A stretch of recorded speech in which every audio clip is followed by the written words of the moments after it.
Imagina al ser más hermoso que ha existido jamás. No hermoso como un modelo de revista, no hermoso como un paisaje, hermoso en el sentido más profundo de la palabra, hermoso como solo puede serlo algo que fue diseñado por Dios en persona para reflejar su propia gloria, cada detalle pensado, cada capacidad afinada hasta la perfección, una criatura que si pudieras verla, te haría caer de rodillas sin saber exactamente por qué. Ese ser existió y se convirtió en el diablo. Eso es lo que la Biblia dice. No lo que dice Dante, no lo que dice Hollywood, lo que dice el texto, en hebreo y en griego, cuando lo lees de verdad y no te saltas las partes incómodas. Hoy vamos a leer esas partes. Hay dos textos en el Antiguo Testamento que los predicadores suelen pasar rápido, muy rápido. Uno está en Isaías, capítulo 14, el otro en Ezequiel, capítulo 28. Por separado ya son inquietantes, juntos pintan un retrato que no te puedes sacar de la cabeza. Empecemos por Ezequiel. El profeta está pronunciando un juicio contra el rey de Tiro, una ciudad fenicia famosa por su riqueza. Pero en el versículo 12 algo cambia. El lenguaje da un salto. De repente Ezequiel ya no habla de un rey humano, habla de algo que ningún ser humano fue ni pudo ser. Escucha esto despacio. Tú eras el sello de la perfección, lleno de sabiduría y acabado de hermosura. En Edén, en el huerto de Dios estuviste. De toda piedra preciosa era tu vestidura, jaspe, zafiro, esmeralda, crisólito, ónice, berilo, carbunclo, esmeralda y oro. Los primores de tus tamboriles y flautas estuvieron preparados para ti en el día de tu creación. Tú, querubín grande, cubridor, yo te puse. En el santo monte de Dios estuviste, en medio de piedras de fuego te paseabas. Detente ahí. Ningún rey humano estuvo en el huerto del Edén. Ningún rey humano es llamado querubín. Ningún rey humano tenía piedras preciosas como vestidura desde el día de su creación. Ezequiel no está hablando del rey de Tiro como persona. Está usando al rey de Tiro como espejo de algo mucho más antiguo, de alguien que existía antes de que existiera Tiro, antes de que existiera la humanidad, un querubín grande, cubridor. Esa palabra lo cambia todo.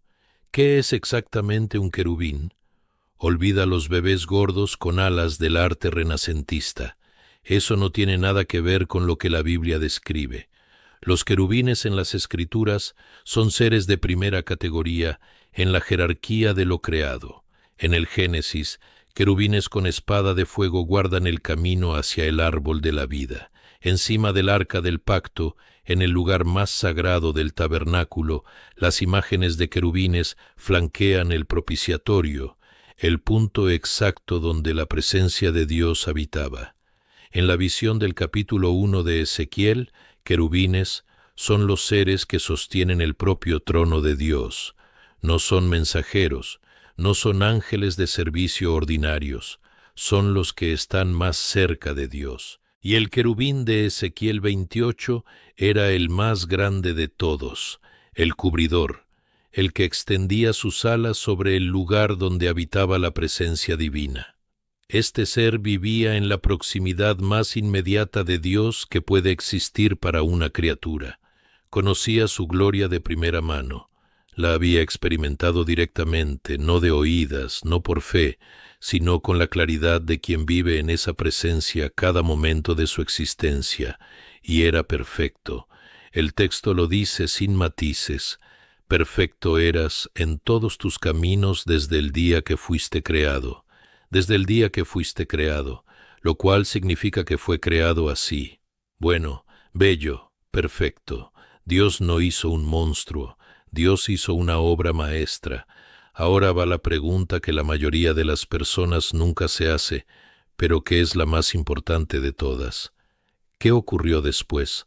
El texto de Ezequiel continúa, hasta que se halló en ti maldad. Se halló, no fue puesta ahí, no llegó de afuera, se halló. Como cuando buscas algo que no esperabas encontrar y de repente está ahí. La maldad apareció en este ser desde adentro, como un brote que viene de la raíz. ¿De dónde vino? Para eso tenemos que ir a Isaías 14. Isaías está hablando del rey de Babilonia, otro gobernante histórico que sirve de espejo al mismo patrón. Y en el versículo 12 escribe: «¿Cómo caíste del cielo, oh Helel ben Shahar?» Helel ben Shahar, en hebreo, el brillante hijo de la aurora, es la imagen del planeta Venus, que brilla con una intensidad extraordinaria justo antes del amanecer y desaparece cuando llega la luz del día. No es la imagen de algo oscuro, es la imagen de algo espléndido que se extingue, que podría seguir brillando y elige no hacerlo. Cuando Jerónimo tradujo este versículo al latín en el siglo IV, usó la palabra Lucifer. En latín clásico, Lucifer significa portador de luz. Era el nombre romano del planeta Venus en su aparición matutina. Una traducción perfectamente correcta. Lo que no es correcto es asumir que Isaías está hablando de un ser oscuro. Isaías está hablando de lo más luminoso que existía. Entonces, ¿qué fue exactamente lo que ocurrió? Isaías 13 al 14 lo dice con una claridad que hace que todo encaje. Tú que decías en tu corazón, subiré al cielo. En lo alto, junto a las estrellas de Dios, levantaré mi trono, y en el monte del testimonio me sentaré, a los lados del norte. Sobre las alturas de las nubes subiré, y seré semejante al Altísimo. 5 frases, 5 veces la misma palabra. Yo, subiré, levantaré, me sentaré, subiré, seré.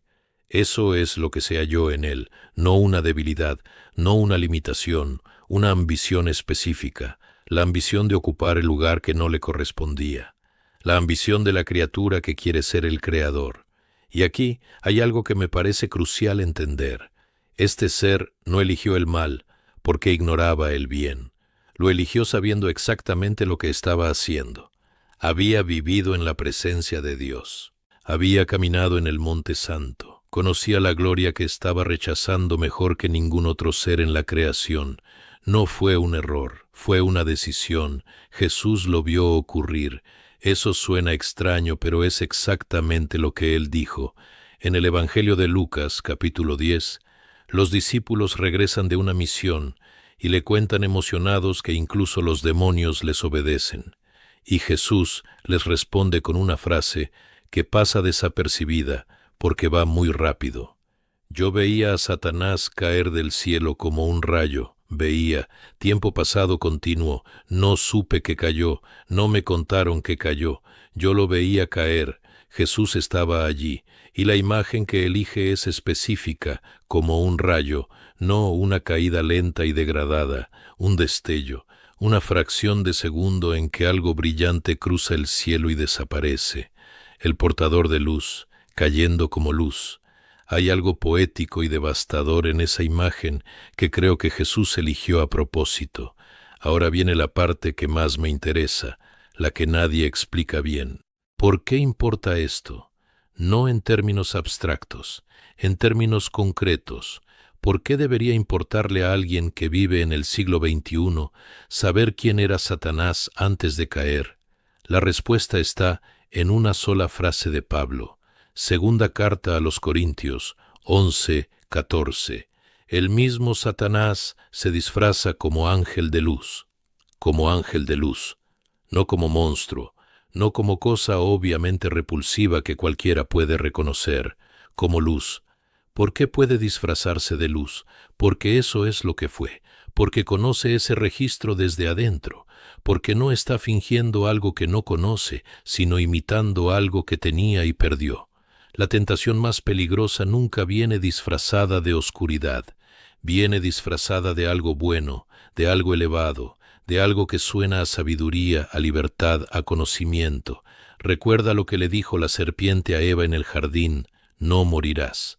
Seréis como Dios, sabiendo el bien y el mal. No fue una tentación hacia algo obviamente malo, fue una tentación hacia la elevación, hacia saber más, hacia ser más, el mismo patrón que destruyó al querubín, Ezequiel tiene una imagen final sobre este ser que me resulta la más inquietante de todo el texto. Por eso, yo saqué fuego de en medio de ti, el cual te consumió. De en medio de ti, el fuego que lo destruyó no vino de afuera, salió de adentro, era consecuencia, no castigo arbitrario. Cuando una criatura se orienta completamente hacia sí misma, cuando el centro de todo es el propio yo y no el bien que la creó, algo empieza a quemarse desde adentro y eventualmente consume todo lo que era.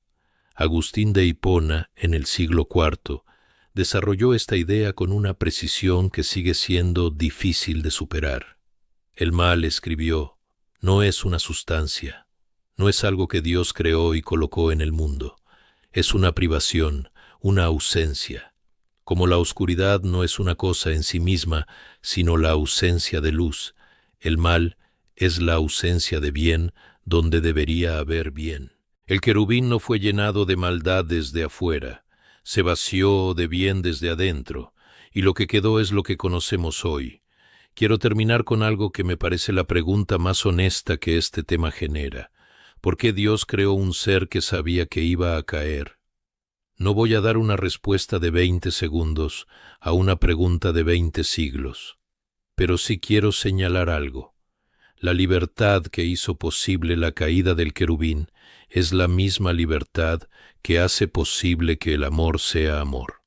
Un ser sin la posibilidad real de rechazar a Dios tampoco tiene la posibilidad real de elegirlo. Y Dios, al menos según lo que las Escrituras presentan consistentemente, prefirió el riesgo de la libertad real a la seguridad de la obediencia forzada. El querubín tuvo esa libertad, la usó para destruirse a sí mismo, y en esa decisión plantó en el universo creado un patrón que los textos bíblicos describen como el patrón fundamental del mal, no la debilidad, no la ignorancia. La elección consciente de orientarse hacia el yo y alejarse del bien. Lucifer, el portador de luz, el brillante hijo de la aurora, que eligió apagarse. El texto lleva 3000 años diciéndolo, y es más perturbador que cualquier imagen con cuernos y tridente, porque lo que destruyó al ser más hermoso de la creación no fue la oscuridad, fue el orgullo, y ese, a diferencia de los cuernos y el tridente, sí es algo que todos conocemos desde adentro, pero hay algo más en la historia de este ser que casi nunca se menciona. La caída no fue un evento privado. El Apocalipsis, en el capítulo 12, habla de la cola del dragón que arrastró la tercera parte de las estrellas del cielo. Es una imagen que la tradición cristiana ha interpretado durante siglos como la caída de una porción de los seres celestiales junto con su líder. No cayó solo, su decisión tuvo consecuencias que se extendieron, y aquí el texto de Ezequiel añade algo que en la mayoría de las traducciones se pierde. La razón de su iniquidad está vinculada a una palabra hebrea, rekuya, que significa comercio, contrataciones, circulación de algo entre muchos, como si la corrupción no se hubiera quedado en él, sino que hubiera comenzado a moverse, a difundirse, a infectar. La primera acción del ser que eligió orientarse hacia sí mismo fue orientar a otros en la misma dirección. Eso explica algo del libro de Job, que de otro modo resulta confuso. En Job, el adversario no está encadenado en ningún abismo, está en la presencia de Dios, entre los hijos de Dios. Tiene acceso, tiene movimiento, y su función específica en ese texto es cuestionar, acusar, desafiar, no un ser destruido y encadenado, un ser que todavía actúa, y actúa en el único registro que conoce, el de la acusación, el de la pregunta que siembra duda, el de la insinuación que separa, porque eso es lo que hace quien perdió la unión con el bien. Intenta que los demás también la pierdan. Hay un detalle en el relato del Edén que adquiere un peso completamente diferente cuando se lee junto a Ezequiel 28. Ezequiel dice explícitamente, «En Edén, en el huerto de Dios estuviste». El querubín conocía el jardín, lo había habitado antes de que los seres humanos llegaran a él. Cuando la serpiente aparece en Génesis 3, no es un intruso que llega de un lugar desconocido, es alguien que conoce ese espacio desde adentro, que conoce sus reglas, que sabe exactamente qué prohibición existe y dónde presionar. Con que Dios os ha dicho que no comáis de todo árbol del huerto, esa primera pregunta de la serpiente no es una pregunta inocente, es una técnica específica, la técnica de alguien que quiere instalar una duda en lugar de una negación. No dice que Dios está equivocado, pregunta. Hace que la persona que escucha empiece a examinar algo que hasta ese momento no había examinado como problema. Seréis como Dios, sabiendo el bien y el mal. ¿Recuerdas las 5 frases de Isaías? Subiré, levantaré, me sentaré, subiré, seré semejante al Altísimo.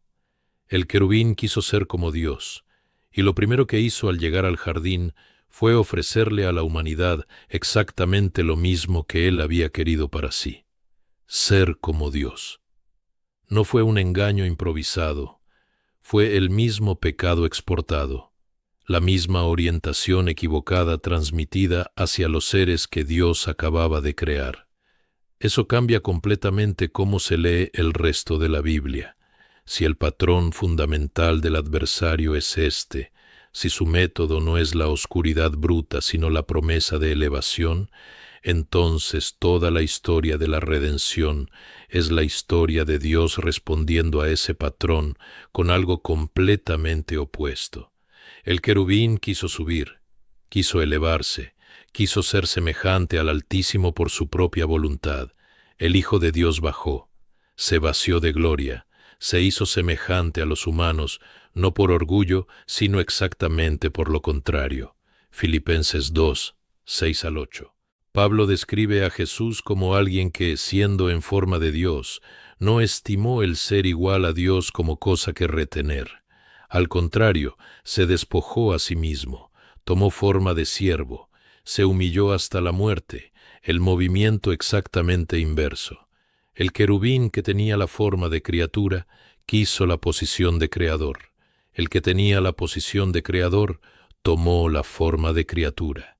Si la caída del querubín es la historia de la máxima criatura que quiso subir hasta donde no le correspondía, entonces la encarnación es la historia del Creador, que bajó hasta donde ninguna criatura habría esperado encontrarlo, y esa inversión no es accidental, es la respuesta.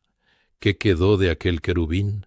Los textos del Nuevo Testamento no invierten su tiempo describiendo su naturaleza actual, no porque no sea relevante, sino porque el énfasis está en otra parte. Juan 8:44. Jesús lo describe así: homicida desde el principio. No permanece en la verdad porque no hay verdad en él. Cuando habla mentira, de lo propio habla, porque es mentiroso y padre de mentira. 3 cosas: homicida, sin verdad; padre de mentira, no cuernos, no tridente, no fuego decorativo, mentira, el que inventó la mentira, el primero en decir algo que no correspondía a la realidad e intentar que otro lo creyera. Seréis como Dios.